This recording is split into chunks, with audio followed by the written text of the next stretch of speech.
This is another one from Wind in the Willows, and if you didn't think that Mole was a silly bean from the last book, you're really going to think he's quite silly in this one. Although, out of all the characters, he's not as silly as Toad. You'll meet Toad in the next story. The riverbank. Mole had been working very hard all morning, spring cleaning his little home.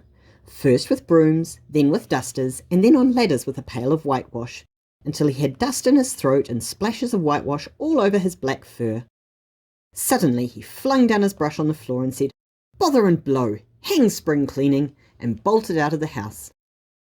He scraped and scratched and scrabbled and scrooged, working busily with his little paws and muttering, up we go, until at last, pop, his snout came out into the sunlight, and he found himself rolling in a great meadow. He wandered along aimlessly until he stood by the edge of a flowing river. Never in his life had he seen a river before. All was glints and gleams, chatter and bubble. Mole was bewitched. As he sat on the grass and looked across the river, a dark hole in the bank opposite, just above the water's edge, caught his eye. As he gazed, something bright and small seemed to twinkle in the heart of it, vanished, then twinkled once more. Then, as he looked, it winked at him, and a small brown face with whiskers appeared. It was the Water Rat. "Hello, Mole," said Water Rat. "Hello, Rat," said Mole. Rat said nothing more but unfastened a rope and hauled on it, then stepped up into a little boat. It was painted blue and white and was just the size for two animals. Rat rowed smartly across the river. "Lean on me," he said, reaching the other side. "Now then, step lively." And Mole, to his surprise and rapture, found himself seated in the stern of a real boat. "This is a wonderful day," he said, as Rat shoved off and took to the oars again.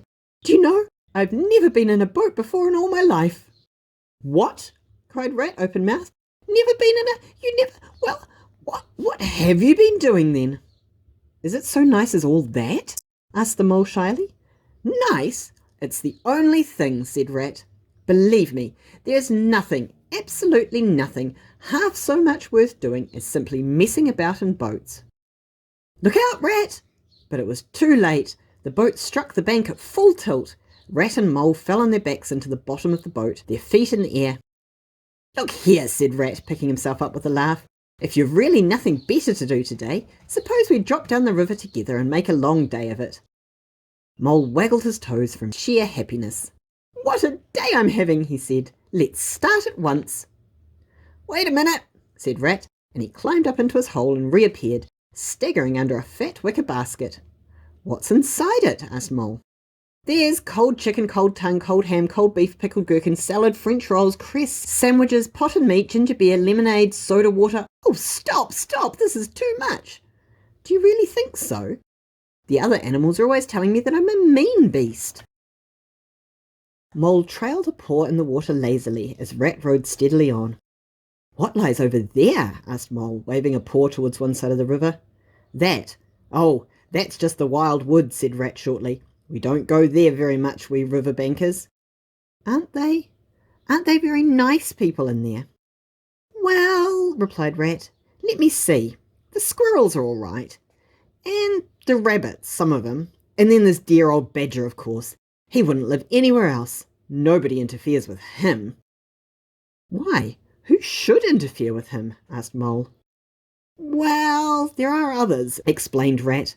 "Weasels, stoats, foxes, and so on. They're all right in a way, but you can't really trust them, and that's a fact. Now then, here's where we're going to lunch." Rat brought the boat alongside the bank, helped Mole safely ashore, and swung out the luncheon basket. Having eaten and drunk their fill, they lay on the bank and dozed. After a while they heard a rustle behind them. Turning, they saw a stripy head with high shoulders behind it, peering at them from behind a hedge. "Come on, Badger," shouted Rat. Badger trotted forward a pace or two, then grunted. Company," he muttered, and turned his back and disappeared. "That's just like him," said Rat. "Simply hates people. We shan't see any more of him today." Well, said Rat presently. "I suppose we ought to be moving." The afternoon sun was getting low as Rat rode homeward in a dreamy mood, murmuring poetry to himself and not paying much attention to Mole. "Ratty," said Mole suddenly, "I want to row now." Rat shook his head with a smile. "Not yet, my young friend. Wait until you've had a few lessons. It's not so easy as it looks. But Mole began to feel more and more jealous of Rat rowing so strongly and easily along. He jumped up and seized the oars so quickly that Rat was taken by surprise and fell off his seat. "Stop it, you silly ass!" cried Rat from the bottom of the boat. "You can't do it! You'll turn us over!" Mole flung his oars back with a flourish and made a great dig in the water. But he missed the water altogether. His legs flew up above his head, and he found himself lying on top of Rat.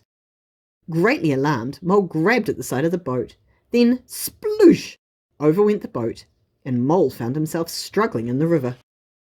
How cold the water was! How very wet it felt!